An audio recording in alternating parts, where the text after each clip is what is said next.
You are bored right now. And that single fact makes you the most dangerous creature that has ever walked this planet. Not dangerous because of your strength, not because of your intelligence, because of what your brain does the moment it has nothing to do, because of what it builds in the silence, because of what it invents in the empty spaces between one thought and the next. Every piece of art ever created, every religion ever formed, every scientific question ever asked, every civilization ever built, none of it started with ambition. None of it started with necessity. It started with a human being sitting somewhere with absolutely nothing to do and a mind that refused to stay quiet. That's the story nobody tells you. And once you hear it, you'll never think about boredom the same way again. Here's the first thing you need to understand. Modern humans are drowning in stimulation. Right now, you probably have dozens of apps on your phone, thousands of hours of content waiting to be watched, music for every mood, a podcast for every niche interest that has ever existed. And you still get bored. That feeling, that restless, uncomfortable, can't sit still feeling, is so unpleasant that most people will do almost anything to escape it. But go back, way back, not to ancient Rome, not to medieval Europe, not even to ancient Egypt. Go back 100,000 years, 200,000 years, back before writing existed, before art existed, before music, before language as we understand it, before anything we would recognize as civilization. Just human beings, sitting around, with nothing. What happened in that silence? For a long time, scientists assumed that early humans had no silence at all. The popular idea was that prehistoric life was pure survival. Every waking hour spent hunting, foraging, finding water, building shelter. No downtime, no rest. Boredom wasn't even possible because there was no time for it. That assumption was completely wrong. In 1966, anthropologist Marshall Sahlins spent years living with the Arkung people of the Kalahari Desert, one of the last human communities on Earth still living something close to the original hunter-gatherer lifestyle. What he found shattered everything researchers thought they knew. The Arkung worked, on average, between 15 and 20 hours per week, not per day, per week. The rest of the time they rested, talked, sat with each other, and did nothing in particular. Sahlins called them the original affluent society, not because they had possessions, because they had time. More free time, proportionally, than the average person in the modern world ever gets. So ancient humans weren't too busy to get bored. They were bored constantly. The real question was always, what did they do with it? The first answer archaeology found was this: they made things. In 2010, researchers studying a cave in South Africa called Blombo's Cave discovered something extraordinary. A collection of small shells, roughly 75,000 years old. Each one had a tiny hole drilled through it. Each one was coated in red ochre. They weren't tools. They weren't for eating. They served no survival function whatsoever. They were beads, jewelry, decoration. Someone sat down 75,000 years ago, before any civilization existed, before any written language, before any formal religion, and spent hours, maybe days, carefully drilling holes through shells and coloring them red.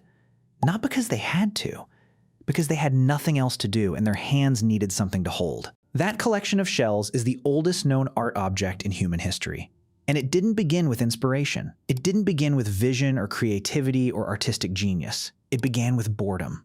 Then there's the flute. In 2008, excavators working in a cave in southern Germany pulled something out of the rock that stopped everyone cold. A flute carved from the hollow bone of a vulture. 5 carefully spaced finger holes. Smooth, intentional, deliberate. 40,000 years old. Someone living before agriculture, before cities, before anything we would call modern human society, picked up a bird bone one afternoon and invented music. Not because their survival depended on it, because they had a free afternoon and a restless mind and a bone in their hand. Neuroscientist Daniel Levitin, who has spent his career studying the origins of music, argues that the human capacity for music is actually older than language.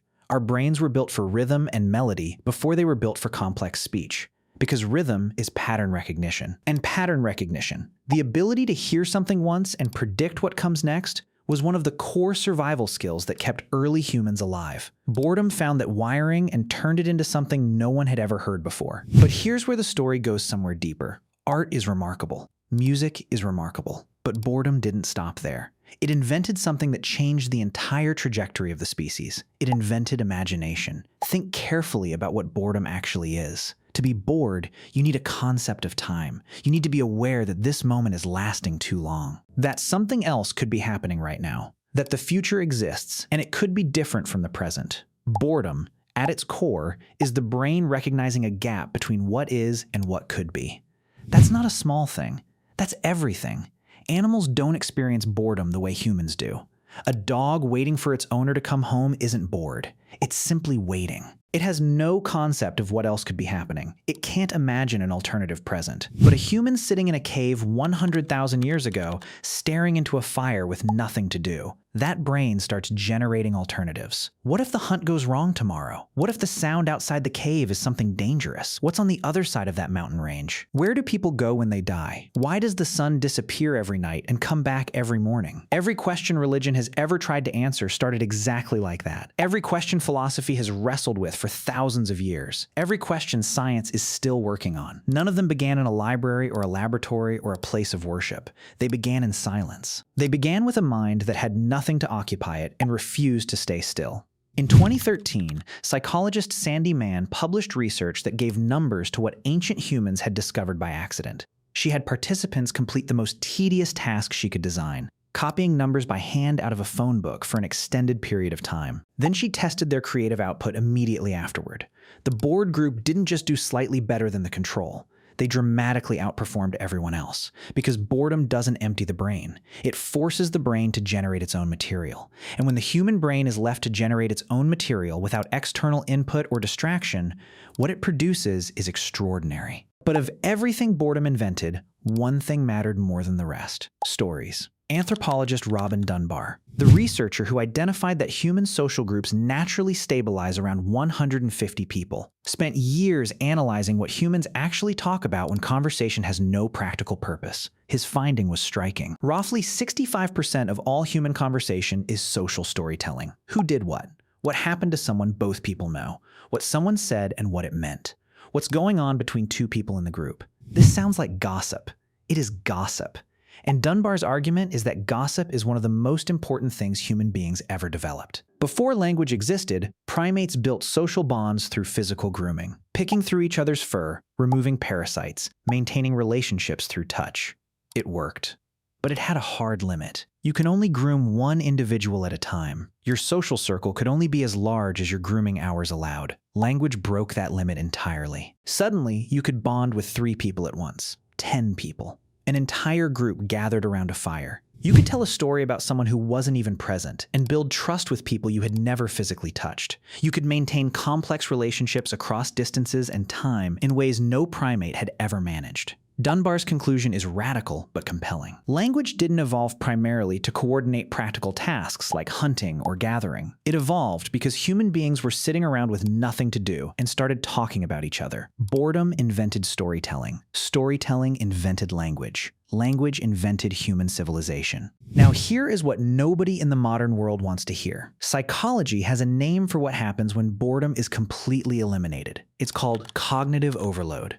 And the effects are the opposite of what you'd expect from a brain that's always engaged and always stimulated. When every moment is filled, every commute, every meal, every waiting room, every quiet second before sleep, the brain never gets access to the state it needs to do its deepest work.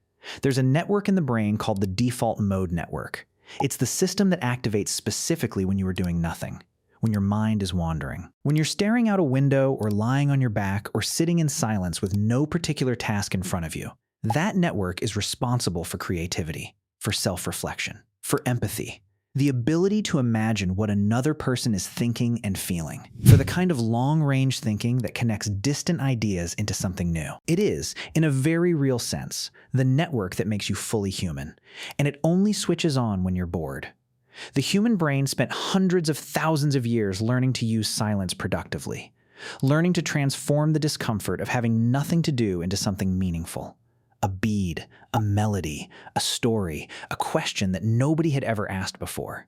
Then the smartphone arrived, and we declared war on silence. We filled every gap, every pause, every empty moment. We optimized boredom out of existence. And in doing so, we turned off the very part of the brain that built everything worth keeping. Every time you put your phone down and sit with the discomfort of having nothing to occupy you, something old activates. Every time you let your mind wander without immediately redirecting it toward content or noise or stimulation, you are doing exactly what the person in the Blombos cave was doing 75,000 years ago. What the person in the German cave was doing when they picked up a vulture bone. What thousands of people sitting around fires in the dark were doing when they started asking questions that had no answers. The bead came from boredom. The flute came from boredom. The first story told around the first fire came from boredom. The first question about death and the sky and what lies beyond what we can see. Boredom. Every religion. Every philosophy. Every piece of art that has ever made a human being feel less alone in the world. All of it traces back to someone sitting somewhere with nothing to do and a mind that wouldn't stop. Boredom didn't make ancient humans less productive. It made them human. And the most unsettling part of this entire story? It's still trying to do the same thing for you.